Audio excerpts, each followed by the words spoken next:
ডাইলে দিব। আশার স্বাদ নিয়ে আমি মুখটা হা করলাম। যখন আমি মুখটা হা করলাম, আমি দেখতেছি আমার বাবা আমার মুখের ভিতরে আমার আব্বার শুকনা জিহ্বাটা ঢুকাইয়া দিছে।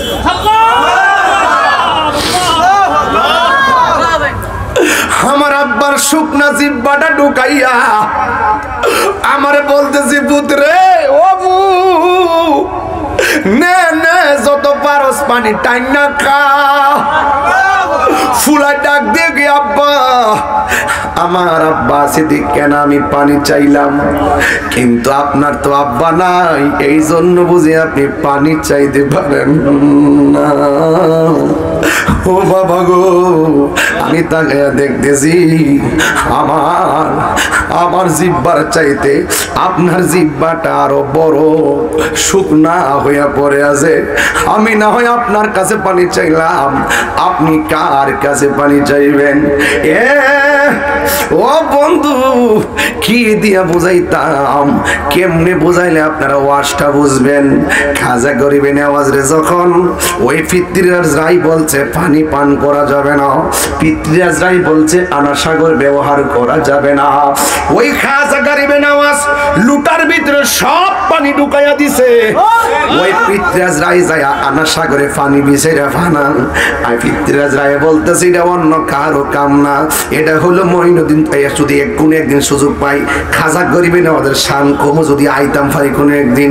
ও ডাক দিয়া বলতেছেন, ও পৃথিবীর মানুষ, খাজা গরিবে নেওয়াজ যদি এমন ভাবে আনা সাগরের পানি যদি আইনা ওই লোটার ভিতরে ঢুকাইতে পারে, আপনারা জবানটা খুলে গন। সাহাবায়ে কেরাম যে ঘোড়ার উপরে দৌড়াইয়া যুদ্ধ করে, এই ঘোড়ার পায়ের ধুলার সমানও আব্দুল কাদের জিলানী না, খাজা গরিবে নেওয়াজ না। ওই খাজা গরিবে নেওয়াজ যদি ওই আনার সাগরের পানি লুটার ভিতরে আনতে পারে, ইমাম হুসাইন যে পাওয়ারফুল, যাদের জন্য আল্লাহ জান্নাত থেকে খাবার পাঠাই, যাদের জন্য আল্লাহ জান্নাত থেকে জামা পাঠাই। ও বন্ধুগণ, ইমাম হুসাইন যদি কইতো আর ফুরাতের পানি তোরে গাও করছে, আয় মস্কার ভিতরে পানি আই, আপনারা জবান খুলে বলেন ইমাম হুসাইন রাদিয়াল্লাহু তাআলা আনহু ফুরাতের পানি মস্কের ভিতরে আনতে পারতো কি পারতো না? আরো বড় করে বলুন না, পারতো কি পারতো না? এরপরে কেন আনে নাই? কারণ আমার নবী আপনার নবী বলে গেছে, ও হুসাইন তোমার রক্তের ফোঁটার সঙ্গে আমার গুনাহগার উম্মতের নাজাতের সম্পর্ক রয়েছে। আমার জীবন মরণ সাজাবো মাদানী রঙে। সবাই বলেন না, আমার জীবন মরণ মাদানী রঙে।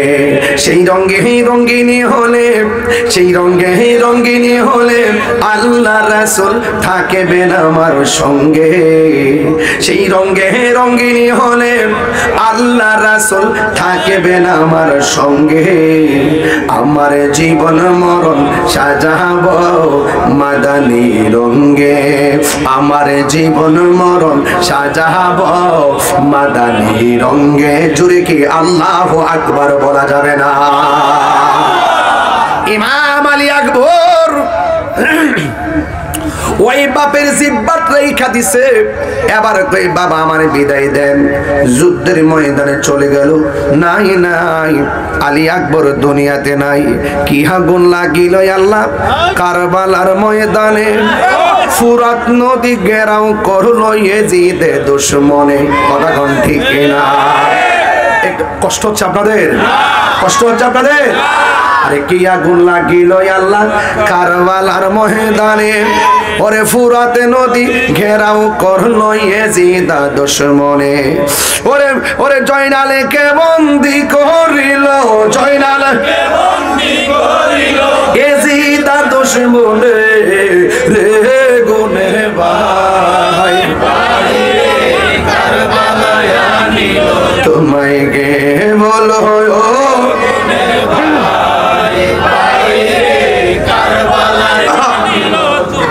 হাসান শহীদ জহর খাইয়া হোসেন শহীদ রনে আকবর আসগর তীর খাইল পানির কারণে ওরে হাসান শহীদ জহর খাইয়া হোসেন শহীদ রনে ওরে আকবর আসগর তীর খাইল পানির কারণে ওরে জয়নালকে বন্দি করিল জয়নালকে বন্দি করিল এজিদা দুশমনে রে গুনে ভাই না তোমায় কে বলো ও গুনে ভাই ভাই রে কারবালায়া নীল মাই এই গজলের বইটা নিয়ে যাবেন অনেক গজল আছে ইনশাআল্লাহ 50 টাকাতে নিয়ে যাবেন একটা ছেলে নিয়ে আসছে আমাকে দিয়েছে একটু পড়তেছি গাছের পাতা জরে পড়ে সখিন আর কান্দনে গিয়েছিল প্রাণের কাশেম কারবালার ময়দানে রে গাছের পাতা জরে পড়ছে এই গজলটা 3 ঘন্টা ওয়াজ এজন্য আমি ফাঁক গাইতাছি যেন হিস্ট্রিটা পুরোপুরি বুঝেন আপনারা গাছের পাতা জরে পড়ে সখিন আর কান্দনে ওরে গিয়েছিল প্রাণের কাশেম কারবালার ময়দানে ওরে আশার বাসা ভাঙ্গা দিল আশার বাসা ভাঙ্গা দিল এজিদা দুশমনে রে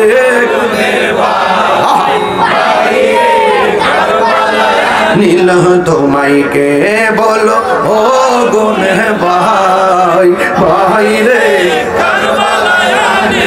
তোমায় কে একটা জবানও বন্ধ রাখি কষ্ট হইতেছে আপনাদের একটা জবানও বন্ধ রাখবেন না চিৎকার মেরে কন্যা আলী আকবর নাই নাই সাদের আলী আকবর দুনিয়াতে নাই শহীদ হয়ে গেছে শাহাদাতের তামান্না নিয়া ইমাম আলী আকবর শহীদ হয়ে গেছে আল্লাহর দরবারে মেহমান হয়ে গেছে আর এই দিক দিয়া হযরতে শহরবানু ডাক দিয়া কয় স্বামী গো চাঁদের মতন টুকরা সন্তানটারে তারা মাফ করে নাই ও স্বামী আমার দুধের বাচ্চারা 6 মাস আমার স্তনের দুধ শুকিয়ে গেছে একটু মেহেরবানি করে সন্তানটার জন্য একটু পানির ব্যবস্থা করেন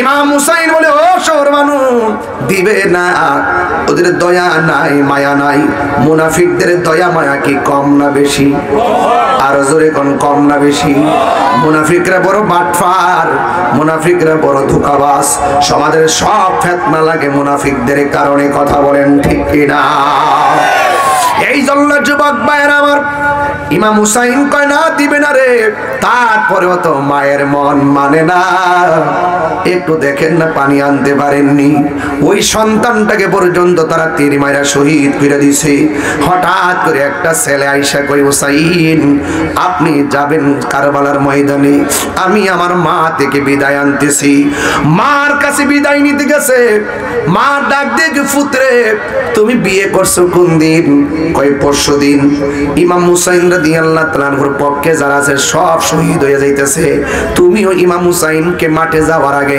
তুমিও যুদ্ধের ময়দানে যাইবা আমি তোমার মা তোমাকে বলে দিতেছি যুদ্ধের ময়দানে তুমি যাইবা হুসাইনের পক্ষে যুদ্ধ করবাই আমরা যদি কারবালার মাঠে থাকতাম আমরা কি ইয়াজিদের পক্ষে থাকতাম না হুসাইনের পক্ষে থাকতাম কারা কারা হুসাইনের পক্ষে থাকতেন হাত তুলে দেখান সুবহানাল্লাহ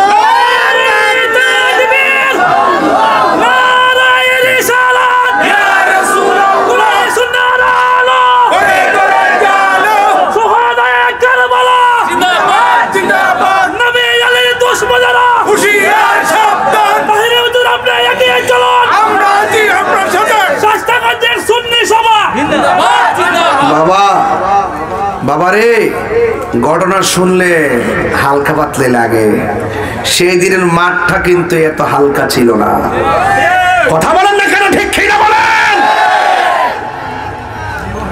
এখনো যদি হুসাইনি চেতনার বিরুদ্ধে কেউ কথা বলে আহলে বায়াতের বিরুদ্ধে কেউ কথা বলে পাকে পাঞ্জাতনের বিরুদ্ধে কেউ কথা বলে সাহাবায়ে কেরামের বিরুদ্ধে কেউ কথা বলে নবীর বিরুদ্ধে কেউ কথা বলে ইসলামের বিরুদ্ধে কেউ কথা বলে আবারও আরেকটা কারবালা হবে আবারও আরেকটা কারবালা হবে ঠিক কি না বলে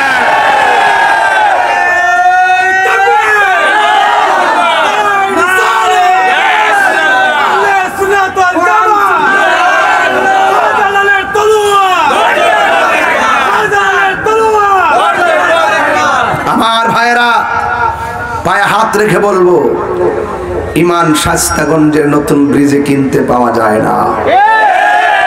ইমান পাওয়া আল্লাহর রহমত। কথা কোন ঠিক কিনা? আমি একবারই বলছি, একদিকে বলছি তিলকা হুদুদুল্লাহ, আল্লাহর বর্ডার আছে।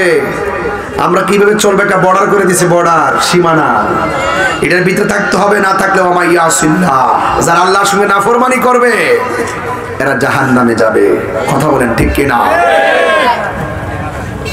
ওই সন্তানকে তার মা বলতেছে, বাবা তুমি যুদ্ধের ময়দানে যাইবা, কিন্তু ইমাম হুসাইনের পক্ষে যুদ্ধ করবা, একটা কদম পিছনে দিবা না। সুবহানাল্লাহ বলবেন না?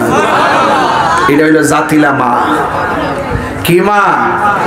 যা আল্লাহর জন্য সন্তানকে বিলাই দিলাম, যা নবীর জন্য সন্তান ছেড়ে দিলাম। কথা বলেন ঠিক কিনা বলেন? তুমি হুসাইনের পক্ষে যুদ্ধ করবা, একটা কদম তুমি পিছনে দিবা না। তুমি যদি একটা কদম পিছে দাও, আমি মা হাসরের মাঠে দুধের দাবি ছাড়বো না। কসমটাকে সহজ না কঠিন? আর বড় করে বলেন না, একটা কদম পিছু দিবা না। ওকে, এবার তার স্ত্রী ডাক দিয়ে, স্বামী কই যান? বয়স মাত্র কয়দিন? আপনি যে যাইবেন হুসাইনের পক্ষে যুদ্ধ করতে, একটু হুসাইনের সঙ্গে আমার একটু কথা আছে। আর বড় করে বলেন না সুবহানাল্লাহ। স্ত্রী গিয়ে বলতেছেন, ইয়া হুসাইন, আমার স্বামীকে আমার শাশুড়ি বিদায় দিয়ে দিয়েছে। আমার মন বলতেছে স্বামী মনে হয় আর ফিরে আসবে না। যদি আমার স্বামী ফিরে না আসে, আপনার তাবুকে আমার জায়গা হবে কিনা? ইমাম হুসাইন রাদিয়াল্লাহু আনহু কোনো কথা বলেন নাই, কারণ ইমাম হুসাইন রাদিয়াল্লাহু আনহু তো জানেন তোমার স্বামীর যে অবস্থা হবে আমারও সেই অবস্থা হবে। এরপরে বললেন, এই দুনিয়ায় যদিও না পাই, আপনি যে জান্নাতে থাকবেন, আমরা পরিবার আপনার সঙ্গে থাকতে পারবো কি পারবো না? সুবহানাল্লাহ বলবেন না? এটা মুচকে হাসি দিলেন, বলেন মারহাবা। এবার সন্তানটা হাতের মধ্যে তলোয়ার নিয়ে যুদ্ধের ময়দানে গিয়ে দাঁড়িয়ে গেছে। ডান দিক দিয়ে আক্রমণ, বাম দিক দিয়ে আক্রমণ, সব দিক দিয়ে আক্রমণ। এমন ভাবে আক্রমণ শুরু করলো, তিনি আর সামনে যাইতে পারছেন না। হঠাৎ করে পিছন দিক দিয়ে একটা কদম দিছে, সাথে সাথে মনে হয়েছে আমার আম্মা বলেছিলেন একটা কদম যেন আমি পিছনে না দেই। আমি একটা কদম পিছনে দিলে মা নাকি দুধের দাবি ছাড়বে না। একদম সামনে আগাই গেছে। একটা বেয়াদব ঘাড়ের মধ্যে এমন ভাবে একটা কূপ দিছে, কল্লাটা দেহ থেকে আলাদা করে ফলাইয়া এই বক্স থেকে টিস্যুটা যেভাবে নিলাম, ঠিক এইভাবে বেয়াদবরা ওই প্রেমিকের মাথার চুলের মধ্যে ধইরা কল্লাটা নিয়ে ডাইরেক্ট ওই প্রেমিকের মার কাছে গেছে। যে প্রেমিকটার নাম হলো ওহাব কালবি, নামটা বলে দেই, ওহাব কালবি। মার কাছে যাইয়া বলে, তুমি কেমন একটা মা, সন্তানটারে দুধের কসম দিয়ে মারে খাওয়াইয়া বিনাশ করে দিলা। আপনারা জবান খুলে বলেন, আমার কল্লাটা যদি শায়েস্তাগঞ্জের গাড়ির নিচে পড়ে ছিটে যায়, আমার মা কি আমার কল্লা দেখে হাসবে না কানবে? ওহাব কালবির মা কাটা কল্লা দেখে মুস্কি মুস্কি হাসে। ওরা বলতেছে, তুমি কেমন একটা মা, সন্তানের কাটা কল্লা দেখে তুমি হাসতেছো, সন্তানটারে দুধের কসম দিয়া সন্তানটারে মায়ের খাওয়াইছো, তুমি কেমন মা? তুমি একটা নির্দয়া মা। এরপর হাসতেছে। এবার ডাক দিয়ে বলে, তুমি কেন হাসতেছো? এবার মা ডাক দিয়ে বলেন, পৃথিবীর মানুষ, আমি যখন দেখলাম সন্তানটারে আমার হাতের মধ্যে দিয়েছে, এই কল্লাটা যেই মাত্র আমার হাতের মধ্যে নিয়েছি, আমি তাকে দেখলাম আমার সন্তানের দুইটা ঠোঁট নড়াচড়া করতেছে। এরপরে ডাক দিয়া বলে, এ তোমার সন্তান নাও দিয়ে গেলাম। এবার মহিলা ডাক দিয়া কয়, শুন শুন, আমার সন্তান আমার কাছে দেওয়ার দরকার নাই। কয় তুমি কেন হাসতেছো, তার কারণটা কি? কয় আমি হাসতাম না তো কাঁদতাম নি, একটু আগে আমি ছিলাম ওহাব কালবির মা, হাসরের ময়দানে আমি শহীদের মা হইয়া উঠবো, এর চাইতে আনন্দের কথা আর কি হতে পারে? আর বড় করে বলুন না সুবহানাল্লাহ। এবার কল্লাটা হাতের মধ্যে দিল, যেই মাত্র হাতের মধ্যে দিয়েছে ওই কল্লাটা হাতের মধ্যে নিয়ে ডিল মাইরা দূরে ফালাইয়া দিছে। এবার ওরা ডাক দিয়ে কেউ ওহাব কালবির মা, তোমার সন্তান মারা গেছে, নৃশংসভাবে কল্লা কেটে ফেলা হয়েছে, তুমি কেন সন্তানটারে শেষ সমাধি না কইরা ডিল মাইরা কেন দূরে ফালাইয়া দিলা? ওহাব কালবির মা ডাক দিয়ে কয়, ও পৃথিবীর মানুষ, আমার সন্তানটা আমি রাখবো কেন? আমার জাদুমণিকে আমি আল্লাহর পথে দান করে দিয়েছি, দান করা জিনিস ফেরত নেওয়া জায়েজ নাই। জোরে জোরে কি আল্লাহু আকবার বলা যাবে না? ইমাম হুসাইন জৈনবের ডাক দিয়া বলছে, বোন আমার, আল্লাহু আকবার কথা কেন, আমার জামাটা দাও। জামাটা লাগাইয়া হাতের মধ্যে তলোয়ারটা লইয়া যেই মাত্র তিনি রওনা হইয়া গেছে যুদ্ধের ময়দানে যাওয়ার পরে বিহাতবুরা চতুর্দিকে এমন ভাবে লেগে গেছে, ইমাম হুসাইনের চোখের মধ্যে হলা পঞ্জনদের রক্ত, পেটের মধ্যে পানি নাই, তারপরও শাহাদাতের তামান্নার পিপাসা নিয়ে ময়দানে নেমে গেছে। আর এই দিক দিয়া ওরা সবাই ইমাম হুসাইনকে ঘোড়া থেকে মাটির মধ্যে ফেলে দিয়েছে। যেই মাত্র মাটির মধ্যে ফেলে দিয়েছে গো, ওই একটা হাঁপিয়া দাও ইমাম হুসাইনের বুকের মধ্যে চাপ দিয়া বসে গেছে। ইমাম হুসাইন রাদিয়াল্লাহু তাআলা ডাক দিয়া বলেন, পৃথিবীর মানুষ, আমার বুকের মধ্যে তোরা এমনি চাপ দিয়া বস না, কারণ আমার বুকটা হাজারবার আমার নানার সিনা মোবারকের সঙ্গে লেগেছে। আমার এখান থেকে নামাইয়া আমার 2 রাকাত নামাজ পড়ার সুযোগ দাও। এই আমার হুসাইনি প্রেমিকরা জবানটা খুলে কোন নামাজের দরকার আছে না নাই? এই আওয়াজে মানি না, জবান খুলে কোন আছে না নাই?